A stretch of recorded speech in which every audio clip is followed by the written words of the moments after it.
Good evening and namaskar.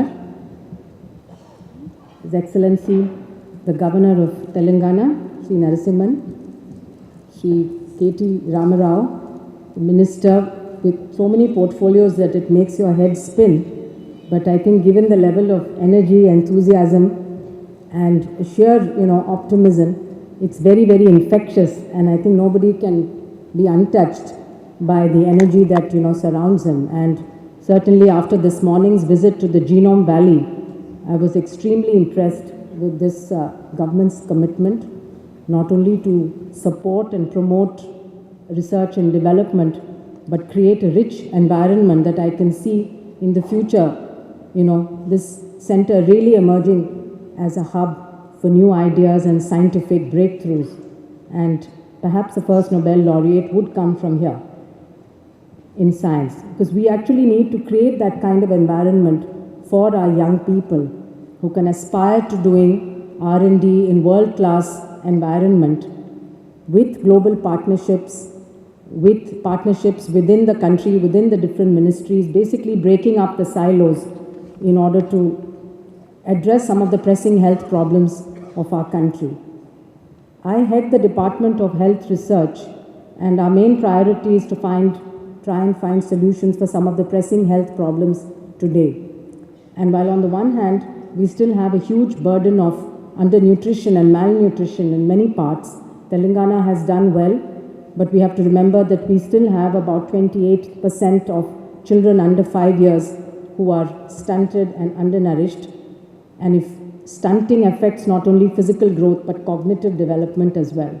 So if we want the next generation of Indians to be healthy, both physically as well as intellectually, we have to focus on nutrition, preconception, during pregnancy, and in the first 2 years after birth, the so-called critical 1,000-day period.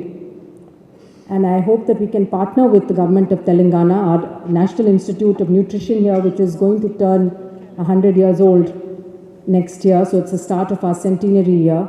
We hope we can partner with you to try to make a malnutrition-free Telangana.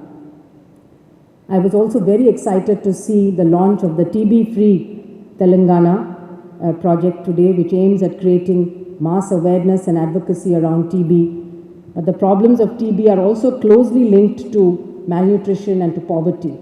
And so I think these are all interrelated issues. It's nice to have Dr. Paul Stoffels on the days today, because he comes from J&J, which is the company that's developed the first new TB drug after about a 40-year gap that we had no drug.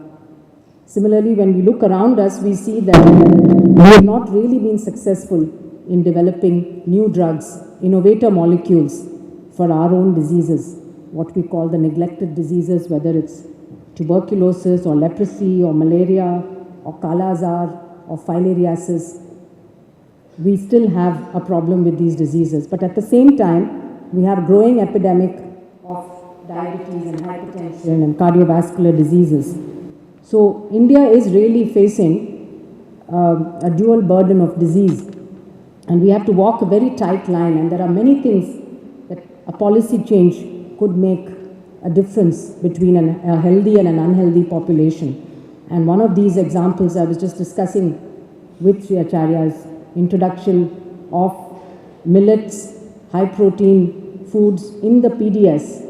Because the majority of poor people depend on PDS and end up eating mostly a high carbohydrate diet.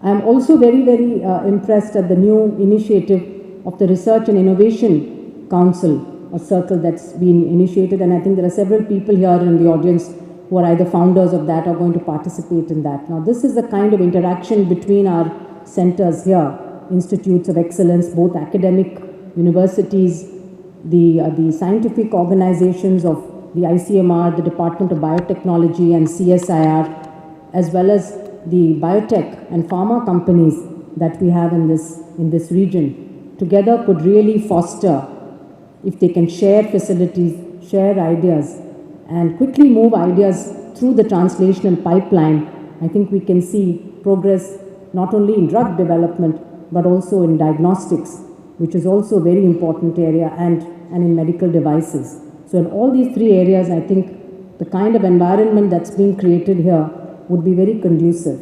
And again, wherever ICMR and DHR could partner in this process, we would be very happy to do so.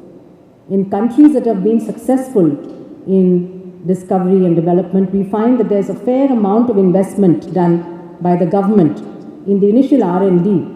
Because initial R&D for a drug, especially a drug development, is a very risky proposition. And out of about 10,000 molecules that are found to be a hit for a particular target, only one, if we are lucky, makes it out at the other end of the so-called valley of death.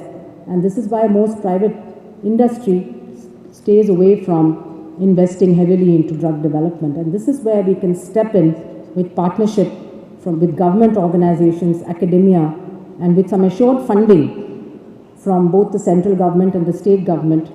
Once we're through that initial proof of concept stage, then there are many entrepreneurs who will be willing to take it forward. So I see a bright future. Recently, there's been also a coalition of international countries and partners that have come together. It's called the CEPI, the Coalition for Epidemic Preparedness and Innovation. As we know, the world has been hit by several new infectious agents in the last decade. We've had MERS, we've had, of course, bird flu outbreaks, we've had the SARS, and then we've had more recently Ebola and now Zika. And we were kind of caught unprepared in terms of having either a vaccine or a drug or a monoclonal to treat any of these diseases. And so I think finally the world has realized that we have to come together to pool resources and try and develop vaccines for diseases that might affect us in the future or that are emerging threats. And so India is one of the founding members of this coalition, and in fact the Secretary of Biotechnology actually is the interim chair of the board of CEPI. And ICMR and DBT would be working very closely together in the development of new vaccines, in translational research for development of new drugs, and finally to build up the capacity for health research and biomedical research, which currently is fairly at a low level in our country. We need many more people getting into the life science R&D area. We need more doctors getting into medical research. And this has to start at the level of undergraduate education to really train, mentor, and guide the next generation of researchers. So I want to thank the organizers for this opportunity, and it's been a very, very enjoyable and a very inspiring day, and I look forward to being part of this journey that you have launched. Thank you.